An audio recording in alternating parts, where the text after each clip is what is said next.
Vamos agora falar do comportamento ondulatório da matéria, das partículas, do elétron.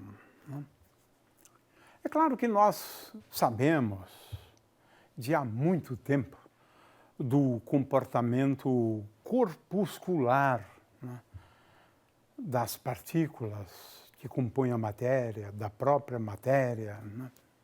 Então, a grande novidade agora é essa questão aqui, comportamento ondulatório da matéria. Não é que a matéria também exibe um comportamento dual, se comporta como ondas e como partículas. Como partículas a gente já sabia, mas agora que está a novidade. E a física quântica, ela vem para descrever o comportamento dual da radiação e da matéria. Ondas de matéria. A equação de Schrödinger descreve ondas de matéria, uma equação não relativística. Mas é isto. Agora, quando foi que a gente se deu conta de que isto seria possível? Comportamento ondulatório da matéria. Em primeiro lugar, o que é comportamento ondulatório? Comportamento ondulatório, ele se revela especialmente em dois fenômenos, que praticamente só as ondas exibem, porque transporte de energia, a partícula também transporta energia. Até mesmo reflexão e refração, como fez Newton, você pode explicar com uma teoria corpuscular também. Agora, interferência de ondas, como aquelas feitas por Young, esse aqui é um esboço, onde ele fala da possibilidade de interferência e realizou essa experiência famosa da fenda dupla. Agora estou falando de comportamento ondulatório. Interferência de ondas, que é uma coisa bastante comum em relação às ondas. Por exemplo, você pode reproduzir interferência, padrões de interferência, fazendo uso de uma cuba. Nós temos aí gravadas algumas experiências envolvendo a interferência de ondas numa cuba. É claro que temos efeitos belíssimos como esses aqui, onde nós estamos falando de interferência, mas na realidade não é só de interferência, de dispersão mais interferência. Muito bem. E um outro fenômeno também típico de fenômeno ondulatório é o fenômeno da difração da luz. É a possibilidade da luz contornar obstáculos. Agora, de qualquer maneira, o que é importante é que quando a luz passa por um orifício, por exemplo, ela vai produzir um padrão de difração contendo máximos e mínimos. E esses máximos e mínimos ocorrem por conta das muitas interferências das ondas provenientes da abertura, do orifício, por exemplo. O fato é que difração é um fenômeno realmente típico, é um comportamento ondulatório típico. Aqui eu tenho vários exemplos de difração, por exemplo, este aqui, contornando a nuvem, na realidade. Bom, mas também quando você tem dois orifícios, você pode ter um padrão típico de difração.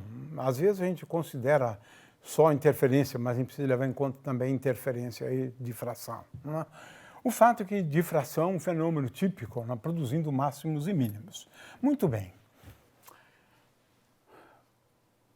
Bragg e o filho dele fizeram algumas experiências interessantes, agora ainda com radiação eletromagnética, mais especificamente raio-x.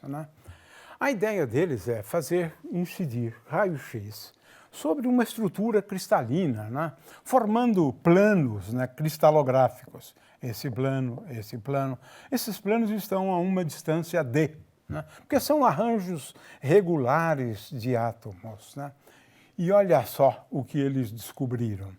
É que se você tem uma estrutura cristalina e você agora lança sobre ela raios X, esses raios X eles acabam sendo espalhados em direções diferentes, mas o fato é o seguinte, considere dois raios, né, poderíamos chamar assim, né, associados aos raios X, né, agora na visão de ótica, na verdade, né, e agora eu tenho aqui um feixe que vem nessa direção, e ele é espalhado, vai naquela direção e essa direção, e agora veja, aqui existe uma diferença de caminhos ópticos entre esses dois, que é essa distância aqui. E essa distância é d vezes seno do ângulo θ aqui. Consequentemente, 2 vezes d vezes seno θ é igual, basicamente, à diferença de caminhos ópticos. A gente precisa levar em conta também o índice de refração ao definirmos, né, essa diferença de caminhos ópticos. E eles observavam isso aqui, né? Tinham um anteparo lá e agora observavam um padrão de difração com aquela forma lá. Olha só.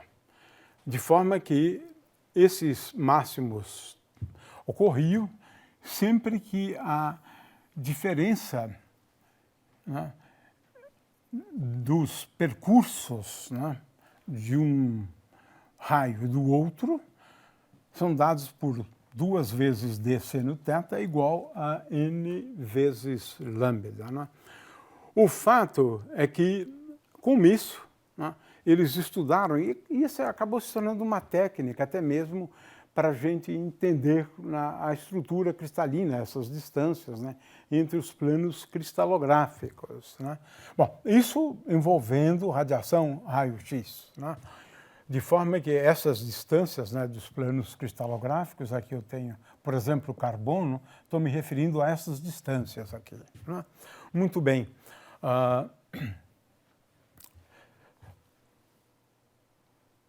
Eis que, em 1923, de Broglie, um físico francês, durante a sua tese de doutorado, ele fez uma proposta interessante.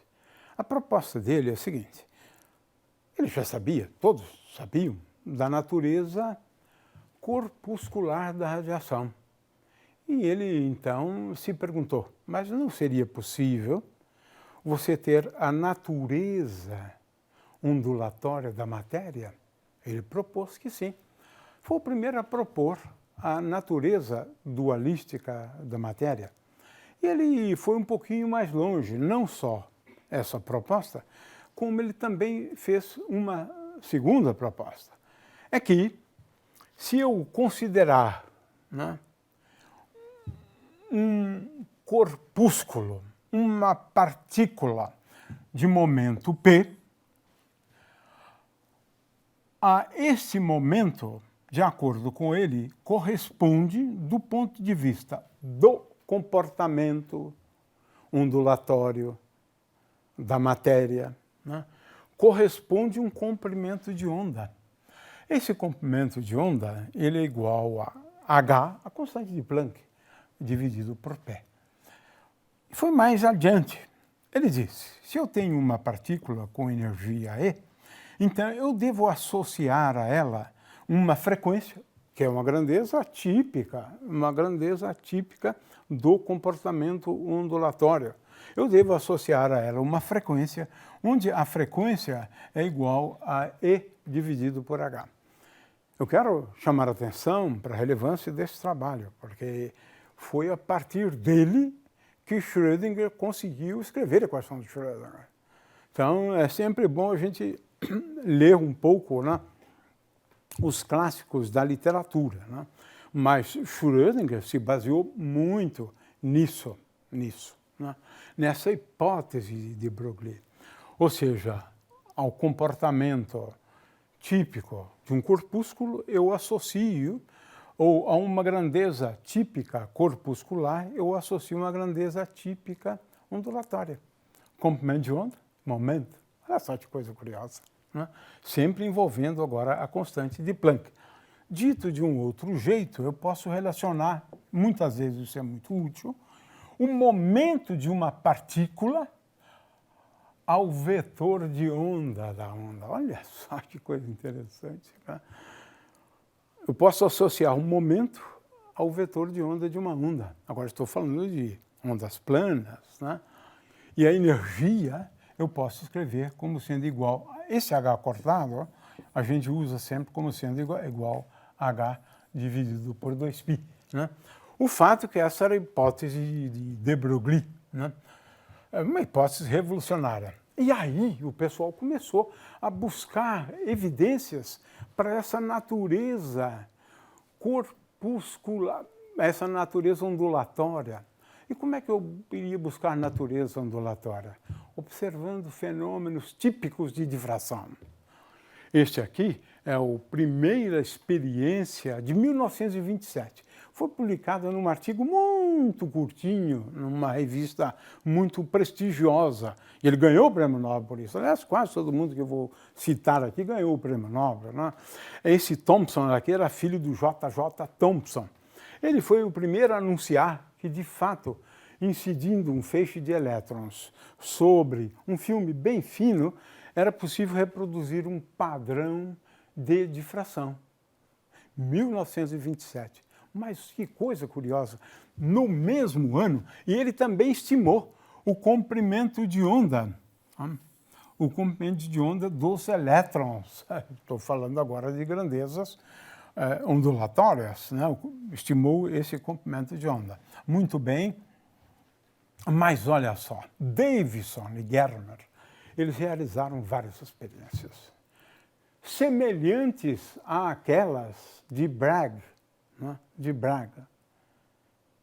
Só que em vez de raio-x incidindo sobre uma estrutura cristalina, no caso a estrutura cristalina do níquel, fizeram várias experiências com a estrutura cristalina do níquel, que tem essa forma aqui, né? O fato é que, fazendo incidir agora elétrons, na verdade, sobre essa face aqui, eles cortavam uma face. Esse aqui é o trabalho deles, né, do ano de 1928. Em 1927, anunciaram um trabalho também semelhante a esse, mas com incidência normal à superfície do níquel. Agora, o que eles faziam? Veja, eles faziam incidir elétrons, formando um ângulo θ com a perpendicular, né, àquela superfície, a essa superfície aqui, formando um ângulo θ com a perpendicular a essa superfície, né? E agora eles podiam, deslocando, né, esse coletor de elétrons, na verdade, eles mediam uma corrente elétrica na realidade, então, deslocando esse coletor de elétrons, essas figuras aqui são do artigo original deles, na realidade. Eu tirei isso do artigo original deles, né?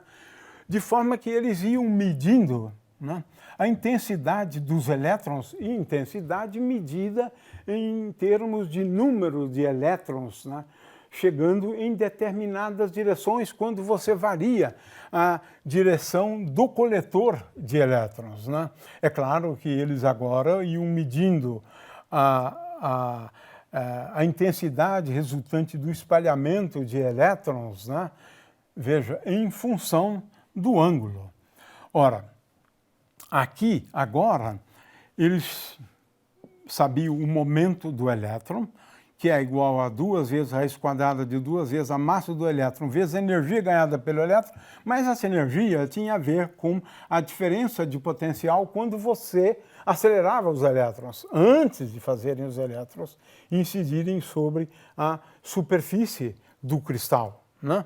De forma que também aqui há uma estimativa, né, de 1,66 angstroms para esse comprimento de onda dos elétrons.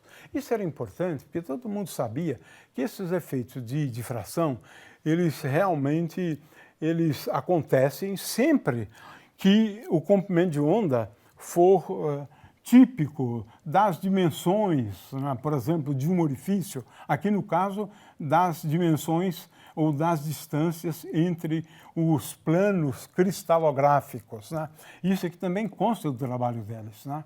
Essas distâncias entre os planos cristalográficos é 2,03 angstroms, né, na realidade, e agora você veja, você vai testar, né, esse comportamento ondulatório para um comprimento de onda próximo do comprimento, ou próximo de uma distância, que seria o análogo a, digamos, o diâmetro de um orifício, né? Muito bem, e agora vamos às figuras também, que eu estou reproduzindo a partir dos trabalhos deles, né?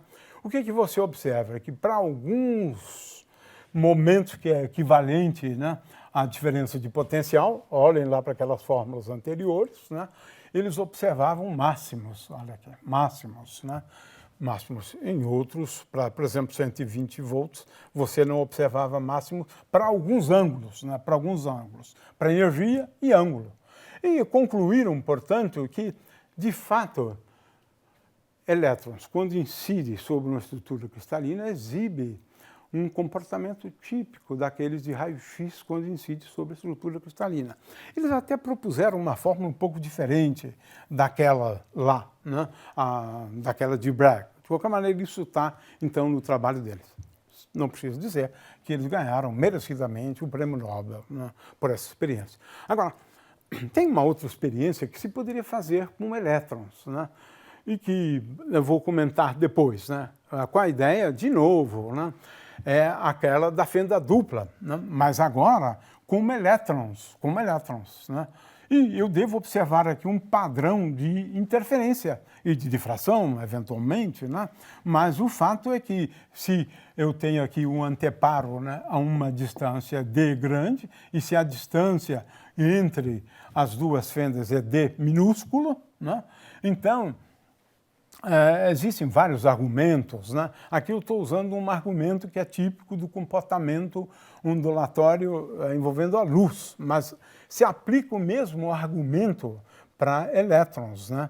Sempre que essa distância aqui for igual a n, ou 2 vezes n vezes π, né, nós temos um máximo da intensidade, né? E se for n vezes π, sobre 2 vezes n mais 1 sobre 2π, isso aqui passa por um mínimo. Nós, então, esperamos esse tipo de comportamento aqui. Mas esse aqui acontece para a luz, né? E se nós lançarmos ali elétrons? Em primeiro lugar, quero chamar a atenção do seguinte: se nós estivermos analisando o comportamento corpuscular da matéria, então, se eu tiver só uma fenda, os elétrons se acumulariam aqui, em algum ponto diante da fenda. Se eu fechar aquela fenda e abrir a outra, os elétrons vão se acumular nesse ponto. Se a natureza for a natureza corpuscular, se eu abrir as duas fendas, o que acontece? Eles se acumulam aqui e se acumulam aqui. Mas não é isso que acontece, por conta da interferência, da natureza, né, ondulatória da matéria, dos elétrons, né, de forma que, aqui eu tenho as condições, né, naquela experiência da fenda dupla com elétrons, né, o que se espera, portanto, aqui tem uma condição, R2 menos R1 é igual ao número inteiro de comprimentos de onda, e assim por diante. Não vou repetir, porque isso aqui está numa das aulas que eu dei sobre a interferência, né? Mas o que você espera é aqueles máximos e mínimos. Então, se eu fizer uma experiência com elétrons, aí tem uma coisa curiosíssima. Em primeiro lugar, veja, aqui eu tenho máximos, mínimos. Aqui não chega elétrons, aqui chegam muitos elétrons aqui. Não chegam elétrons aqui, chegam muitos elétrons aqui, chegam muitos elétrons aqui, né? Isso aqui é típico de um comportamento ondulatório. Então, se eu fizer passar elétrons por uma fenda dupla, e se eu não observar por onde passou o elétron, isso é um detalhe realmente importantíssimo, né? É que você não tenha nenhuma ideia sobre onde ele estava em algum momento. Isso é fundamental para você ter ondas planas. Mas isso a gente pode explicar depois, né? Você não pode ter nenhuma ideia de por onde passaram os elétrons. Se você medir os elétrons, você já estraga tudo, né? De qualquer maneira, é uma experiência muito difícil de ser feita, né? Mas é isso que se espera. Quando você faz, né, algumas experiências virtuais, né? Na verdade, isso aqui é o resultado do que seria a partir de métodos numéricos, né? Então, o que que você tem? Se você tem poucos elétrons, acontece isso. Vai aumentando o número de elétrons, mas à medida que se aumenta mais ainda, já começa a formar aqui um padrão onde você percebe o fenômeno da interferência, até que você tenha muitos elétrons, e isso aqui fica bem claro. Nessa região praticamente não chegam elétrons, nessa também não, nessa também não, nessa também não, mas nessa muitos elétrons. Então, regiões que poderiam chamar de claros escuros, não são claros escuros, são muitos elétrons e poucos elétrons, né? Esse é o fato. Tem havido, na realidade, alguns trabalhos, né? Um deles, inclusive, do ano de 2002, onde vocês vão encontrar as referências lá no texto, né, que eu coloquei à disposição de vocês, né? Mas existem várias experiências que reportam esse tipo de comportamento mediante o uso da fenda dupla, com buckyballs, com moléculas, de forma que hoje em dia ninguém tem a menor dúvida sobre esses comportamentos, né, típicos de ondas envolvendo elétrons, né? O que eu queria dizer é que em 1931, 4 anos depois, já começaram a fazer uso desse comportamento ondulatório de elétrons para desenvolver o microscópio eletrônico. O que eu vou descrever aqui é o microscópio eletrônico de varredura, na verdade, né? E qual é a vantagem de usar o microscópio eletrônico? Esse é um outro ponto, né? Eu tenho aqui uma imagem que foi cedida pelo pessoal do Instituto de Física, que tem um microscópio eletrônico e me cedeu essa imagem, né? O fato é que o microscópio eletrônico ele foi desenvolvido, né, quando se descobriu, né, que mediante o uso de campos magnéticos eu posso desenvolver algo semelhante a uma lente, né? Confinar um feixe de elétrons, por exemplo, luz, né, num ponto só. É o foco da lente magnética. Fazendo uso só de campos magnéticos, eu posso fazer convergir um feixe de elétrons num ponto, o foco da lente, né? Então, qual a ideia? Ao invés de usar luz, nós usamos elétrons, iluminamos aquele animalzinho ali que a gente viu, veja, com elétrons, ao invés de luz. O microscópio óptico usa luz, o microscópio eletrônico usa elétrons. E agora o microscópio eletrônico de varredura, ele consegue fazer uma varredura. Esse ponto aqui, ele é dirigido, esse feixe ele é dirigido para os vários pontos, varrendo todo o objeto, né, que nós estamos querendo determinar, né? Ou seja, veja, nós podemos ter um defletor, né? Estamos utilizando campos magnéticos para defletir o feixe, atingindo pontos os mais diferentes, né, sobre o objeto, utilizando as lentes magnéticas e a possibilidade de você defletir, né, esse feixe de elétrons, né. Com isso, temos aqui um equipamento que agora absorve os elétrons, né, porque, na verdade, o que você tem aqui? Os elétrons, ao incidirem, eles vão em várias direções, né? De forma que você precisa agora coletar esses elétrons provenientes, né, daquele objeto que você quer observar, né? E agora temos um equipamento que absorve esses elétrons, transforma os elétrons em correntes elétricas e essas correntes elétricas são depois transformadas em imagens, né? Então aqui eu tenho essa figura, né, para ilustrar, né, e tenho até a figura de um animalzinho e tem aqui também um site para vocês, inclusive, terem mais detalhes do princípio de funcionamento. Qual é a vantagem de um microscópio eletrônico? É aquilo que a gente chama de poder de resolução, né, de um microscópio, qualquer que seja um microscópio, né? Nós temos esse problema de poder de resolução. Poder de resolução é essa capacidade, né, que ele tem de resolver, digamos assim, né, dois pontos, né? Até que ponto, até que distâncias, né, a gente consegue ver dois pontos exatamente. Porque dependendo da distância, nós não conseguimos separar esses dois, vemos um objeto só. Esse poder de resolução de um microscópio, ele é super sensível ao comprimento de onda. No caso de elétrons, esse n aqui é igual a 1, na verdade. Esse θ é um ângulo de abertura. Mas o que importa aqui é o seguinte, é que para você distinguir dois pontos utilizando um microscópio, qualquer que seja ele, né, esse poder de resolução, que é a distância, é proporcional ao comprimento de onda. Agora o que acontece é o seguinte, se eu usar luz, esse comprimento de onda aqui, ele limita muito o poder de resolução do microscópio óptico. Ora só, agora, se eu utilizar um microscópio eletrônico, eu vou conseguir, de acordo com as estimativas, né, que eu faço no próprio texto, né, um poder de resolução 1000 vezes maior do que o microscópio óptico, né? Porque agora estamos levando em conta a difração, né?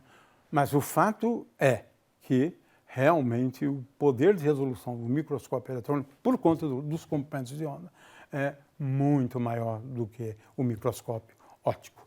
Muito bem, o fato é que essa natureza dualística da matéria, ela nos levou a duas teorias, né? Sendo que uma delas é a mecânica quântica, a outra é a teoria quântica de campos. E a mecânica quântica faz uso muito desse conceito de função de onda. Nós vamos depois analisar isso com muito mais vagar.